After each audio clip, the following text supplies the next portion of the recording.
So today I'm talking about a pretty amazing night for me yesterday. I went to the Royal Albert Hall to see the amazing David Gilmour, formerly of Pink Floyd, perform probably for what will be the last time. And keep on listening, keep on watching, because it was extra special because it was something that I did with my father and mother. So keep on listening, keep watching. Hopefully this will be a good one for you. Welcome back to consecutive day 1593 of a diary of a Runpreneur. If you believe in my mission of saving the lives of children by attempting the ultimate ultramarathon of run vlogging on consecutive days, distance of a lap of the world, barefoot style, do give us a subscribe, share, like and comment.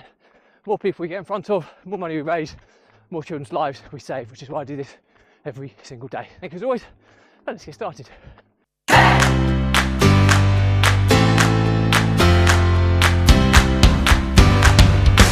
So, consecutive day 1593 of a diary of a Runpreneur. And today's topic is about a pretty emotional and an amazing evening with my parents at the Royal Albert Hall in South London, and to see the amazing David Gilmour probably perform for one of the last times. If you're not familiar with David Gilmour, he is the former frontman of Pink Floyd, well, one of the frontmen. They chopped and changed frontmen over the years, yeah, he would be more universally known as the lead guitarist and lead singer of Pink Floyd.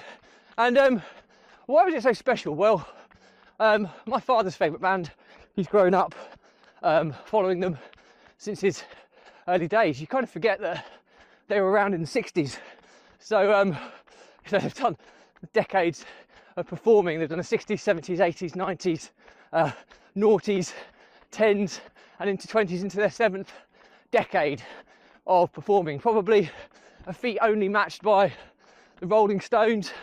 I don't know if the Who are still going. There's a scattering of bands that have just had unbelievable legacies and longevity. And Pink Floyd was my father's favourite band growing up, and so I've obviously been brought up on them. I'm 42.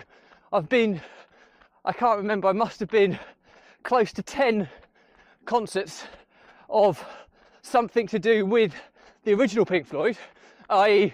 either seeing Roger Waters, which is the other front man who separated from Pink Floyd many years ago, or David Gilmour and Pink Floyd, or Roger Waters and his kind of band that performed Pink Floyd songs but couldn't be known as Pink Floyd for legal reasons.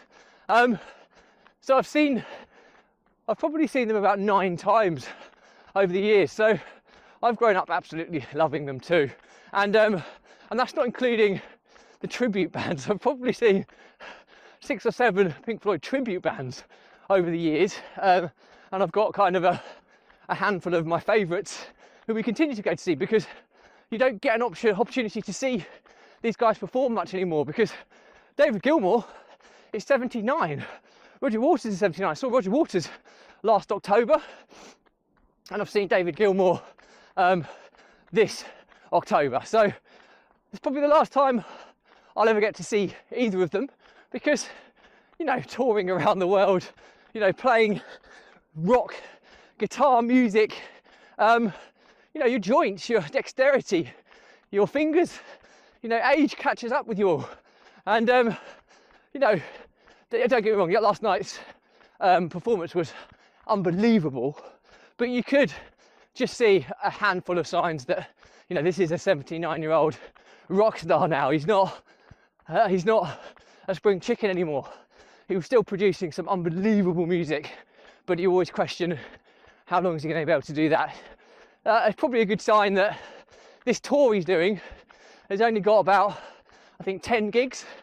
5 of them in London, and I think there's a scattering of them spread out across Europe.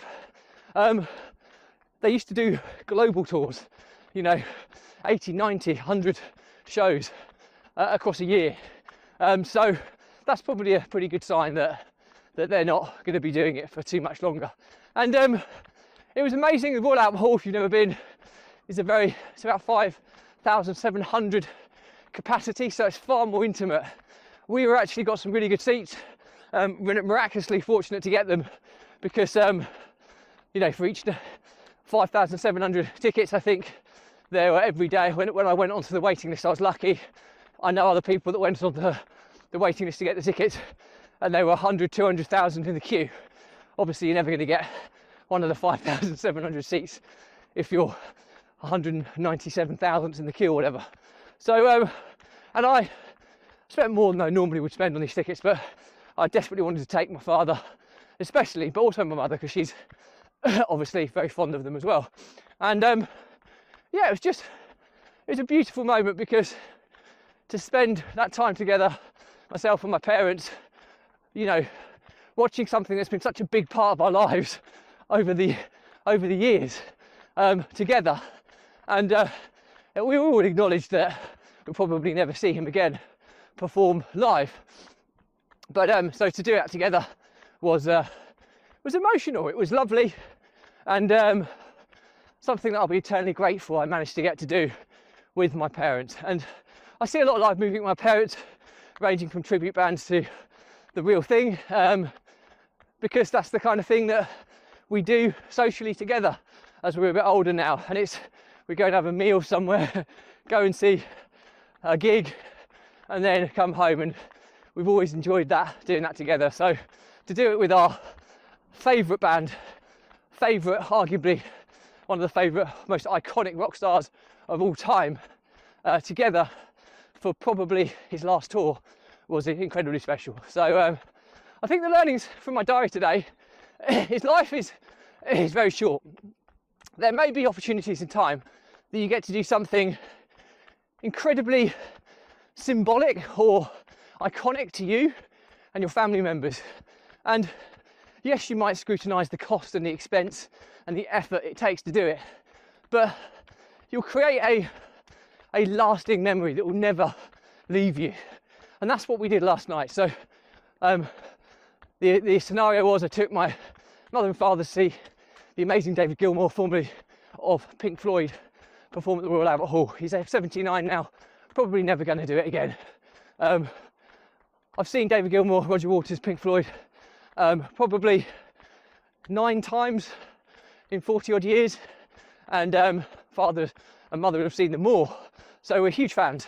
And it was just wonderfully special to take my parents as a treat for them. We had a lovely night, we had a meal out, and we saw an amazing concert, got some t-shirts, programs, etc. And the memory that we've created will last forever. So if you get that opportunity, I know that sometimes there'll be situations that will mean it's out of reach for you, but if you can somehow find a way, do it. That's what life's about: memories, experiences, things that you'll never ever forget. It's not about money and possessions and making the effort and all that side of things. It's about the memories, experiences, and things that you'll never take away. So hopefully that's useful. Any questions or comments, drop me a line. I will respond to everyone. Do remember though, if you believe in my mission of saving the lives of children by attempting the ultimate ultra marathon of run vlogging on consecutive days, a distance of a lap of the world, barefoot style, do give this a subscribe, share, like and comment. More people we get in front of, more money we raise, more children's lives we save, which is why I do this every single day. Thank you as always. Stay positive, stay happy. I'll see you again tomorrow.